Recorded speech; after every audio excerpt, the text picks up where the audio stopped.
Welcome back to the Leadership Lounge, where I put the spotlight on leaders who are doing it right.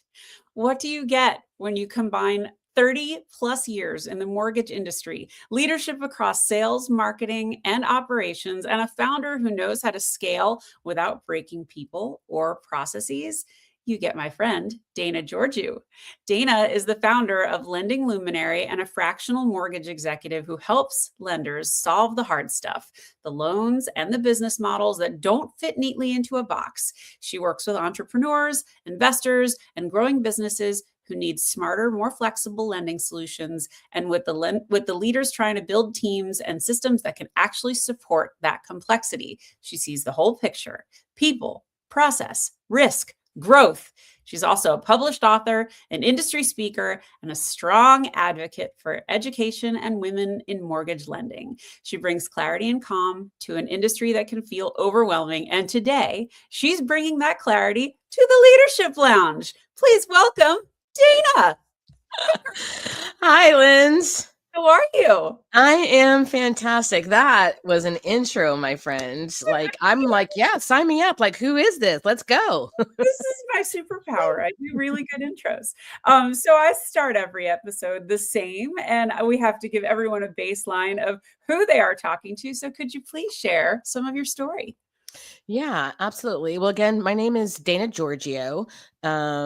And I have, been in mortgage now for 30 plus years. It's really the only industry that I've been a part of in my adulthood. And so when people ask me what it is that I do, I say, I've done everything from originate a loan on Main Street to sell it on Wall Street. And so everything in between, which is really what kind of propelled Lending Luminary, right? Is I've had a viewpoint into all aspects of mortgage.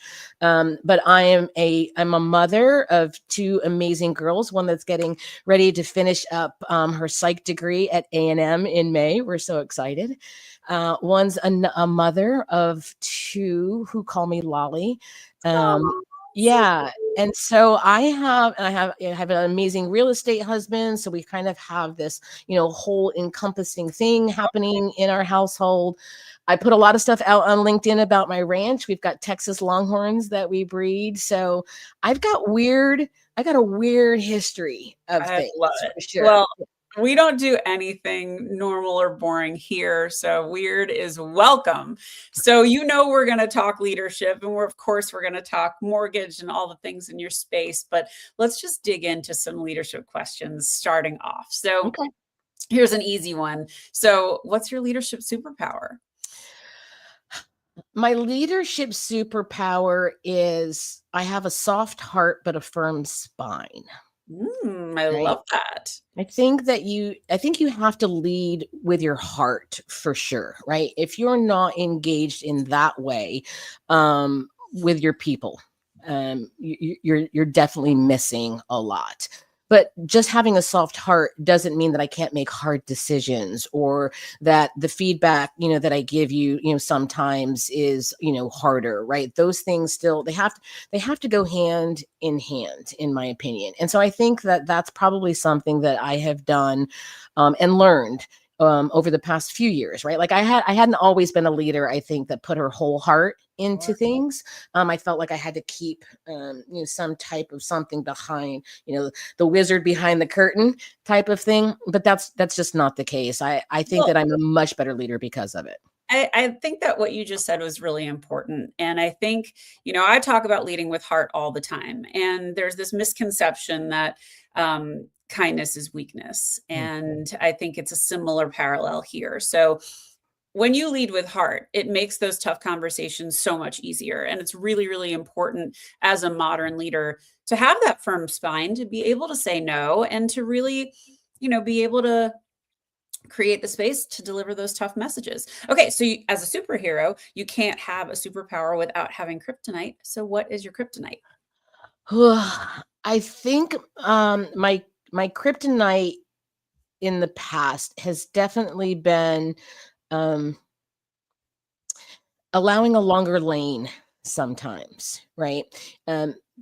Even though I have a firm spine, I do have a tendency to let that heart overpower it. So I want to give everyone the benefit of the doubt, right? And so if I've given you feedback for making a change and you don't, then I immediately think, oh, well, maybe the feedback that I gave wasn't specific enough, or I didn't address it, in a way that they understood, from a learning perspective, right? Everybody has a different learning style. So I'll go about it again. And sometimes it wasn't me, it really was them. And so I think my kryptonite has been like, I need to pull the plug sooner on something. That's a client relationship, or someone that I'm working with from a mentoring perspective. All of those things can be Yeah, true. I love that kind of, is this a good use of my energy and time? Am I spending too much on something that I can't really influence? And I think a lot of us with big hearts tend to find ourselves on that slippery slope. So it's Yeah. good reminder. So tying into that question, this is a beautiful one. When you look back, what do you wish you did sooner as a leader? Oh gosh. I think I wish that I would have put my heart out sooner than I Mhm. did. Right. I think, listen, a lot of people come from some place of hurt, whether that's personal or professional, right? We've had Sure. bosses that did not showcase the right way for doing things, or never had their heart in things, right? And so, you learn, just like a toddler learns from, their parents, right, of what to do and potentially what not to do. I think that we all in our very early careers learn those types of things. And so I think I felt like I had to be behind the curtain way more than I really needed to. And so I think that really blossomed out for me probably 10-ish years ago, and I have 30 years, right? So it took a long time for me to get there. And I wish I had done that sooner. I don't think you're alone in that. And I think a lot of women, it certainly was for me, the only leadership examples that we had were these kind of pale male and stale, like, heart, chest thumping, kind of like, this is the way, and sports analogies. And I talk about this a lot. And that never inspired me. And it wasn't until I had some really strong female leaders that showed me there was a different way. And I was like, wait a minute. I don't have to do it this way. This is Right. great. Yeah. So yeah, my goal in doing this show and doing everything I do is to show what good modern leadership really can be, what it looks like. Doesn't all look the same, but that whole like adrenaline fused thing is just not happening anymore. At least not here. Not in this space. So let's just give a shout out to our amazing audience. There's so many people watching from all over. So hi, everybody. If you have questions for Dana, throw them over. I will post them on the screen. But thank you so much.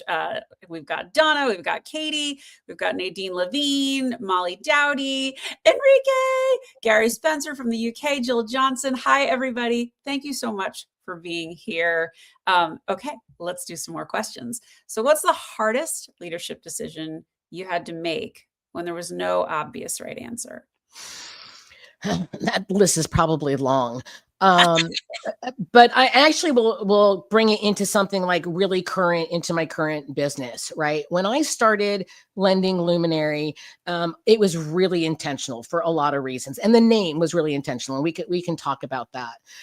But it was really because I kept getting face punched by the industry, and I'm like, if I'm going to take a punch, man, I want to do it on my own terms. So the premise was I'm only going to work with people that I like and trust. Right. That seems simple, and it's a great, statement as part of my vision, of the company. But sometimes those things don't always line up with also paying the bills. Right. But so I think, candidly, I signed a customer that I liked, but I wasn't necessarily sure that they were doing all of the right things, right? But I thought, I can help them fix that, right? Sometimes you just can't. And so the mistake that I made was not trusting my gut, very early on, in a standard that I had set for myself for very specific reasons, and that will never happen again. Good. Yeah. I think I just did a post on this last week about intuition and how important it is as leaders that we listen to that. And, we're presented with all this data and these findings and the reports, and that gets you to a point. But when you're in a room and you walk into a room, you can read how it's going. You can tell if it's tense. You can tell if people are not happy with each other. You can tell a whole lot. And listening to that intuition, I think, is a really important tactic as any modern leader. Yeah. Okay. You talk a lot about simplifying systems. Why Thank you. do leaders overcomplicate instead of simplify? FOMO or FOMO.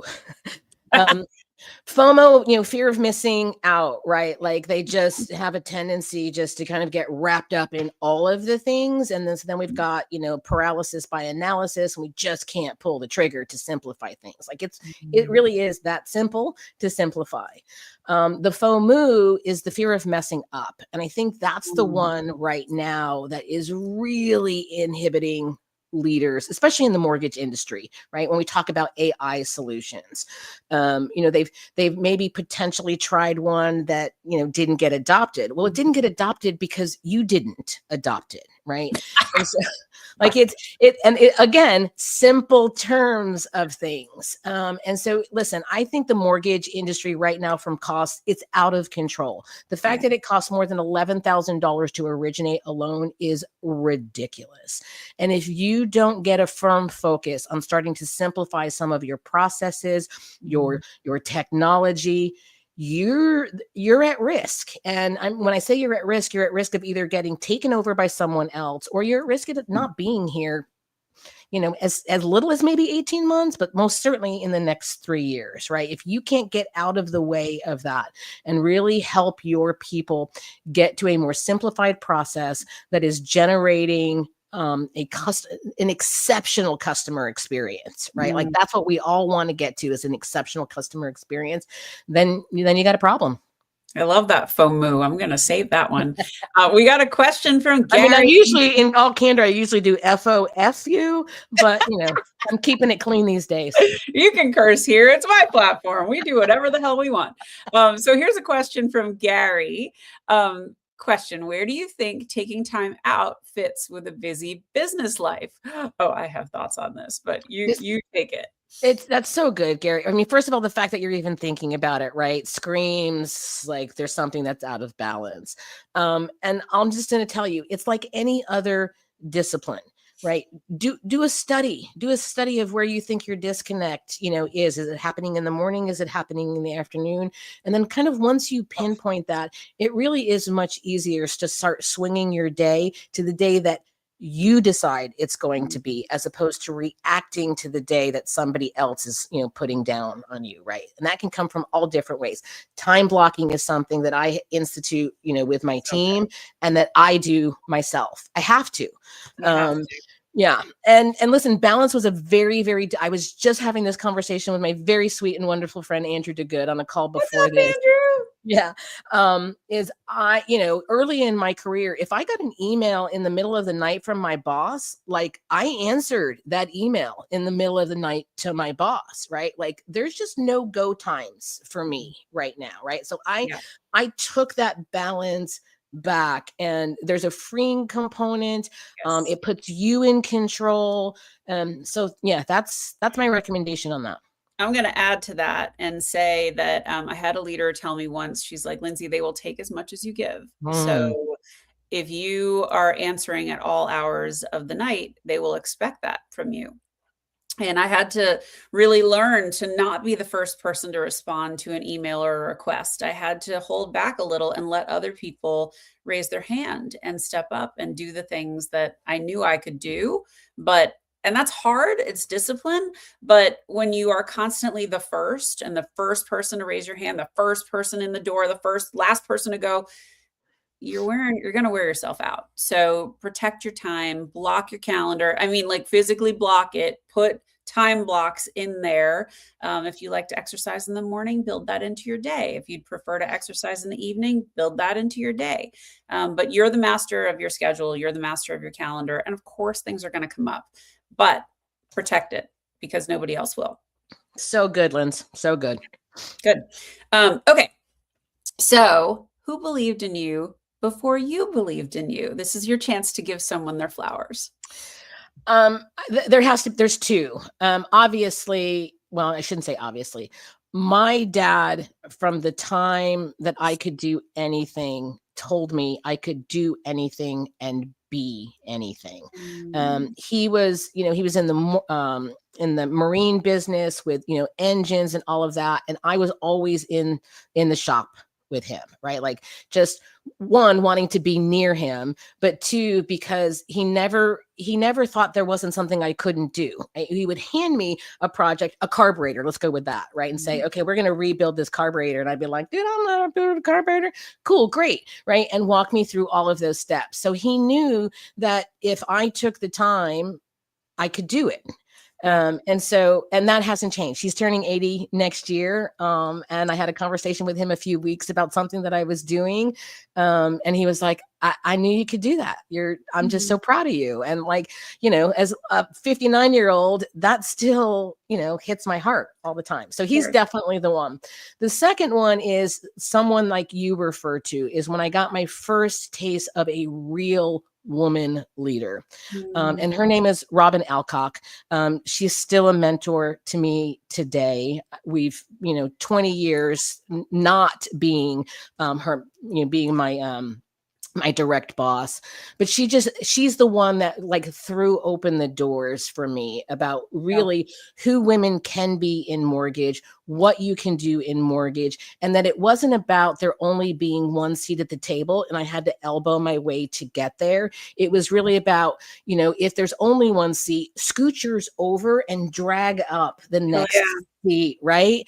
And so that she was just a complete game changer. And to this day, if there's a decision I'm struggling with, or, I'm advocating for something, like I reach out to Rob's. Like she's my person. Thank you for saying that. And I just want everybody watching the show to know, if you are a seasoned part in your career, it is your responsibility to pay it forward. It is your responsibility to take care of the people below you, lend that hand, mentor without expectation of something in return. The returns will come. Don't even worry about that. But you've learned your lessons and made mistakes that we don't need them to repeat. So it's just so important that we all take that responsibility and we all really lend that hand to hear. See what I did there? Lending. Anyway, it's so important that we pay it forward. So I love that you do that. And one of my leaders, I had two women leaders, were fantastic. And one of them, I'll never forget the first time she said to me, she promoted me twice. And she said, how do you want to run the business? And I was like, you're asking me? Really? Really? You want to know? And she's like, yeah, you're in it. You know more than I do. So tell me. And I was like, oh, I have someone who trusts me. I have someone who believes in me. She gave me full autonomy, which then I turned and gave to my team. And we crushed our numbers every single quarter I managed them. And that's some good shit right there. Yeah, that's Rob's. I mean, she put me in seats that I had no business being in, that I'd never been in before. And she said, you're going to learn it and you're going to do it. And I know that you can do it. And I was like, well, if you think I can, then okay. Yeah. Right. And so she's the reason why, when I say I've originated a loan on Main Street and sold it on Wall Street, she is the reason, and all of those pieces in between. 100%. Look at that gorgeous comment from Jill. Dana has paid it forward to several of us on this call, myself included. Thank you, Jill. I mean, you can see it from the people in the room. So it's really gorgeous. Okay. So in your space, what are leaders getting wrong right now? That list is probably also long, but the thing that I think that, let me speak to the mortgage industry specifically, right? Because that's the majority of the leaders that I'm working with, is you don't have to hold on so tightly, right? There's a couple of things. You can trust in the people that you've hired and pulled those people in for a reason. Trust them, right? There's a control sense that I'm seeing in so many mortgage leaders right now, is they're afraid if they let go, that means that, they're not important anymore. And let me just say, that makes you 10x more important to your organization, right? So trust and believe in your people, and get out of your corner office, dudes. And I say dudes because the majority of those corner offices are held.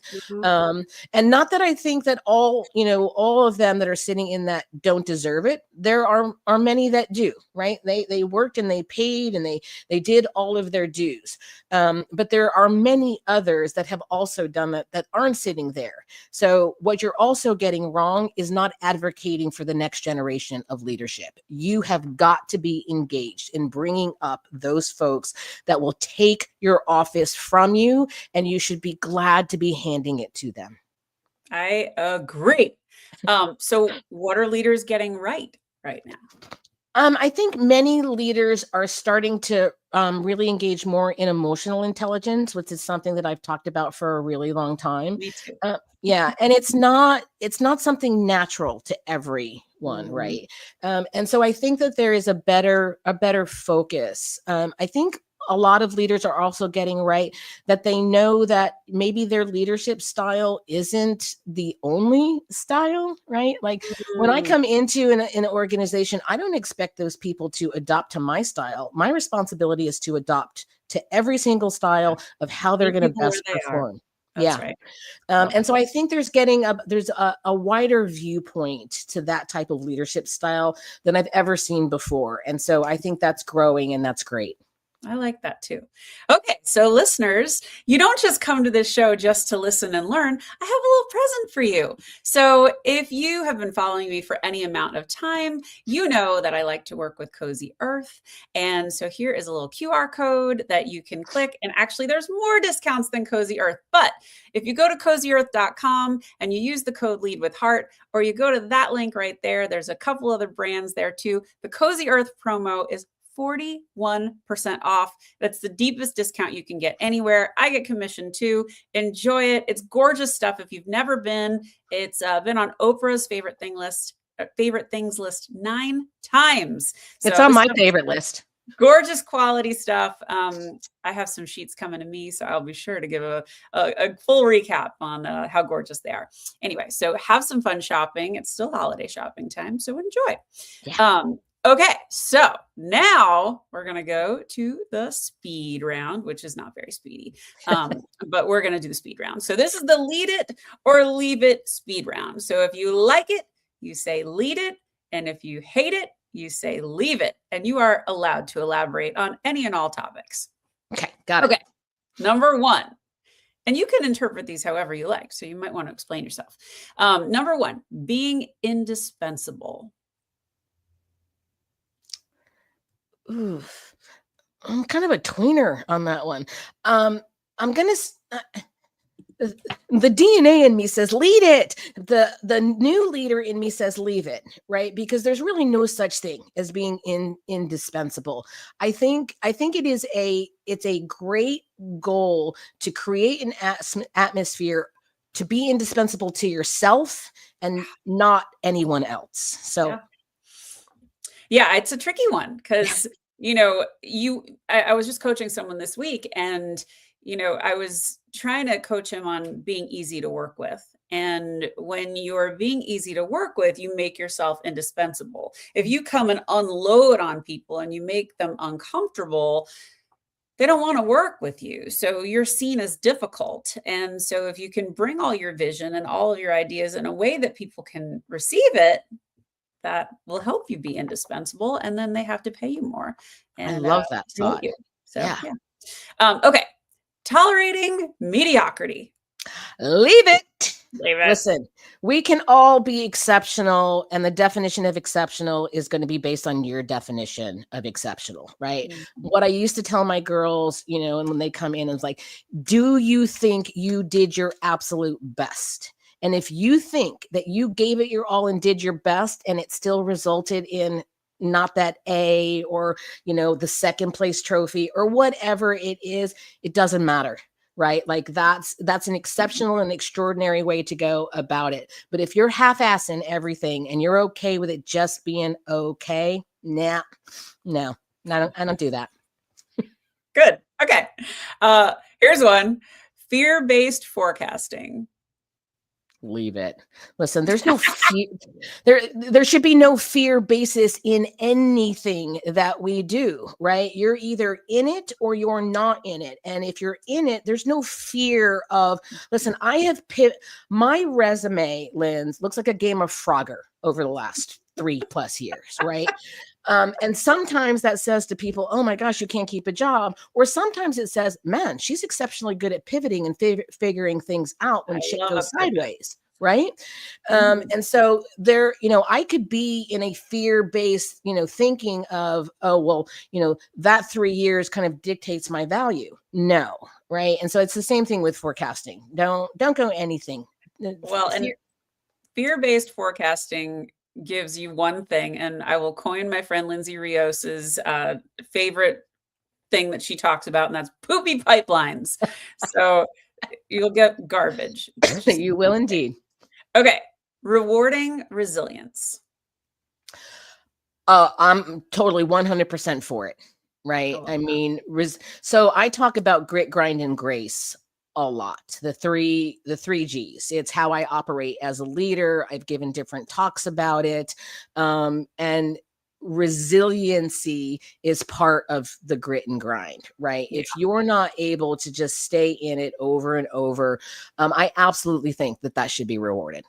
I agree. Now, this one is kind of a no-brainer. I know how you're going to answer it, but I'm giving you the floor. So, reinvention. Well, for it, lead it. Yeah. Listen, if you are the same today as you were 20 years ago, I'm going to say what I'm going to say. You're doing it wrong. You're doing it wrong, right?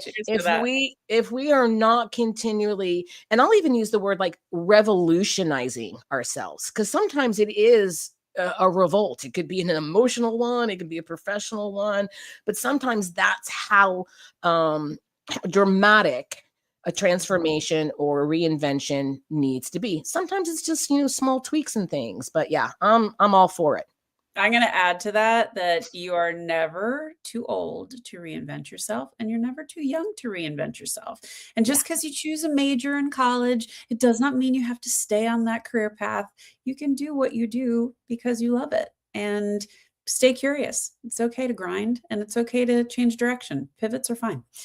Okay. You are in a highly regulated space. So how about this one? Avoiding innovation to stay compliant. No, listen, innovate. You can't, first of all, you can't avoid anything to stay compliant these days, right? But certainly innovation, right? You have to jump out there sometimes, and your company and your teams, they want to see that, right? They want to see you be on the riskier side of creating something for them that makes efficiencies or costs or excellent or whatever it is that, is on your hamster wheel of things. I can't operate from a basis of I might get fined, right? Like I just can't. I mean, I might get fined. Now, with that being said, I don't also believe in doing something so egregious that right, is going to impact from a regulatory and really put your firm, at some amount of, I mean, the AI conversation right now is a perfect example of this, right? The framework that's come out of the administration, what the states are putting in or may not be putting in. When we talk about that in lending, it's like, well, where is AI, okay, do I have to have it in privacy policies? Like all of the things, right? But that's not an excuse not to do it. Mm-hmm. It just can't be.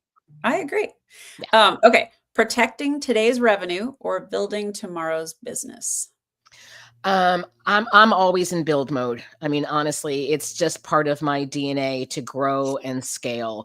I think you can have the foot in sort of in both camps, right? There's an element of keeping the revenue because you need to, keep operating the business, and you've got to have dollars to, do the innovation. So there's part of that, but I'm a builder. We got to keep building. I love that. Again, I want to thank our audience for being so interactive today. You guys are awesome. And I wanted to just share that next week, Heather Powers is coming on the show. Actually, it's not next week because next week is Christmas, and then we're taking off for New Year's. So she's the following guest. I do have an opening on January 22nd. If you want to be the next guest after Heather, I think maybe there's one before that, but regardless, I have an opening. If you're interested, shoot me a DM. Would love to spotlight what you are working on. And thank you for watching the show. Thank you for talking about it and sharing it with your friends. It's really important in order for it to grow. And it is an absolute joy to do this. So, all right, back to the questions. What leadership lesson did motherhood teach you that business never could? Listen, I think parenting as a whole is the best professional teacher that there is. I've said this often, especially, sorry, sales teams, especially with my sales teams, right? Like sometimes it's like, bringing all my kids in. Motherhood just it allows you not only from a multitasking perspective, but I've got two girls that are polar opposites, right? And so they really taught me that I can't implement one thing with one that the other one is going to, either be okay with or it's going to be impactful for really early on. So it was a huge leadership eye opener. Like, well, if my kids are different, hey, guess what? Probably everybody on your team is too, lady. Right? So I would say that's it. Yeah. Listen, I'm a mom of twins, boy-girl twins. And I'm a twin. Yeah. Amazing. Twins. Woo. Despite them being twins and having everything the same toys, the same house, the same music, the same car rides, the same school, they are different. They were different out of the womb, and you cannot apply the same things to each of them. And that is such a great takeaway regarding leadership, and you have to meet your people where they are. So thank you for calling that out. I want to add to this question. So what has ranching taught you about leadership? Oh, so I talk about this on LinkedIn all the time, especially my bull Buttercup, which, listen, the reason why his name is Buttercup is how can you be named Buttercup and be mean? Right? Like my husband was like, you're naming him Buttercup. I'm like, yes. And he's like Ferdinand. He's just out there kind of like, I'm just the sweetest thing. But they teach me lessons all the time, right? I just posted on LinkedIn a couple of days ago about, the herd and coming to the feed trough and what that means from, Buttercup bringing in all his girls and spending time with them while they're eating. And I think the same thing is from leadership, right? Breaking bread with the people that, we're working with is really important. And I'm not talking about a working lunch. I'm not talking about a webinar, sack and bring and whatever. I'm talking about a meaningful time spent that you're just engaging with your people. And so the ranch gives me a lot of opportunities to be out there. I have a goat, Kevin. He's got a beard that rivals ZZ Top any day of the week. And he's the best. But what he teaches me is that, just because I feed him is not the reason why he loves me, right? As soon as I pull in that gate and he sees my vehicle, he goes crazy. He is bouncing because I spend time with him and I love on him, and he's just awesome, right? And so I think he keeps me centered in knowing that people just sometimes just need time. They don't need anything else from you but a little bit of time. Well, I also think it's your job as leaders to know your people. And, if you are doing my friend Samantha McKenna, we were on a call yesterday and we were talking about if someone on her team was like, oh my gosh, potty training is the worst. And then she goes, yeah, how's your forecast? That's like, you're a dick. You're a horrible leader if that's what you're going to do. Honestly, you have to really take a minute and listen and be like, oh my God, I remember those days, or I really were in the throes of an hour, or I'm potty training a puppy, whatever. It doesn't matter, but you have to listen. You have to connect. Those are really important things as a leader. And otherwise, there's not going to be a lot of love for you, and there's not going to be a ton of trust either. So I love that you talk about Buttercup and Kevin. It makes you yet even more human. And I would like pictures of them both, please. Okay. So please share those. Although they're probably all over your profile. Poppy Long Sausage would love it here. Yeah, Poppy Long Sausage would either be scared shitless or she'd be ruling the roost. Hang on, I'll bring her on screen. Where is she? Oh, she's here. Here's Poppy Long Sausage. She's like, Mom, really? Like Yeah, the paparazzi, I please. called her people. She said she was slightly amenable to being on the show today. Okay, so tell us about your book. Yeah. So it is Rethink Everything You Know About Financial Literacy for Teens. And listen, it's really for every age group, but this has been a heart project for a really long time. And I got so lucky with Brooke Lapidus, doing a co-author with me because she had actually written another book for a much younger age group. So she was just all in. But growing up dinner time with my girls, we just talked about money, right? And we talked about credit cards and just all of these things. And they would have friends over who would literally be looking at me like I was speaking Mandarin, right? And I'm like, wait, what? And they're like, we don't talk about this stuff at my house. And it wasn't, it wasn't being taught in high schools. There's 19 states now that have adopted a financial literacy component in order to be able to graduate from high school, which is fantastic. But it's only 19, right? It's not enough. And so we wrote this book. We did it in a language that, we thought was relatable. We put QR codes for videos. So if you didn't want to read it, cool, we don't care. Like, just look at the QR codes, right? Other resources in here. So here's an exclusive, like you're not hearing anywhere else other than this podcast. We're getting ready to release the workbook that goes with this. So school districts could adopt this as their resource and make it so easy to deploy this in their classrooms, anywhere from, about 6th grade on up. So yeah, it's definitely been a heart, passion. It's probably one of the things that I am most proud of, is putting that book out there. I love that you're doing this. And as a mom of 17-year-old twins, financial literacy is something we talk about a lot. We were just talking about like credit cards and why you have to pay off your, the balance and don't get over your skis on that. My son kind of looked at me like, whoa, because I told him a story I didn't do so well. Guys, I put Dana's QR code up in the upper hand corner, and right there. That is her LinkedIn. So connect with her there, grab the book, make sure that you tell her that you heard her here. Okay. What is the question leaders should be asking themselves right now, but they aren't?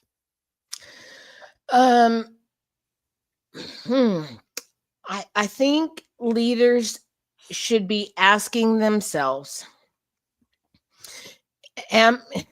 first of all, am I present enough? Like, does my company know who I am, right? Or am I just this figurehead that, a couple of times a year, drop some, all company email, right? Like, are you actually engaged in your business? There are some people out there that, you can't dispute. And I'm just going to do this shout out to Matasheba at United Wholesale Mortgage. Everybody in that company knows who he is and what he's about, what's important, what his passion is, what his drive is for that company, what his drive is personally, because he is consistently and authentically sharing it. To me, that is a demonstration of doing leadership correctly, regardless of what you think about, his company or politics or any of those things. That is an illuminating path that showcases to me really, engaged leadership. And I think if you're not at least trying to be engaged from a leadership perspective, then you're definitely doing it wrong. I agree. Well said. Okay. So besides the workbook, what are you working on right now? So besides the workbook, Lending Luminary is the company, a mortgage consulting company that I launched about 2 years ago. And again, it really came, from where the market was. And so I'm working on a couple of really cool engagements with clients and sourcing potentially, for a new one in 2026. I've been very thoughtful and mindful about where I want to shine the Lending Luminary light, and also about it just, really being intentional for if you want Lending Luminary, then you're getting me. right? You're getting my 30 years. I'm engaged in every single project and every single conversation. It's not me, turning you over to, 5 other consultants that I have working on the team, right? So really being mindful and thoughtful about, growing that. That's not to say that I wouldn't be interested in, an opportunity corporately, in some role. I think the part that misses for me sometimes, if I'm just being really transparent and candid with you, Linz, is I love building and scaling. And while I'm kind of building and scaling my own company, it's not the same about every day being with a team and Yeah, working to I grow, feel that right? too. Yeah. So that's the part that's disconnected. So that's probably the only reason or way that I would give up what I'm doing, is if I could really be meaningful and impactful in the DNA of a company, growing and scaling and Well, getting to I the don't next know level. that you have to give up everything to do that. You just do fractional work, and then you're part of Yeah. that team, and that's fine. I mean, you have incredible talent and so much experience. So you'd be an asset to any organization. So, Appreciate so I kind of have an idea, but you kind of said it. So what's next for you? And you kind of just articulated anything we missed. No, I mean, the workbook is definitely, kind of the next step in that. I do think that the first book is kind of like when we think about like college courses, I think it's the 101. So Yep. I think that there's a 201, a 301, and a 401 in the future, potentially for that financial literacy. So yeah, I think that that definitely is something, that could be on the radar.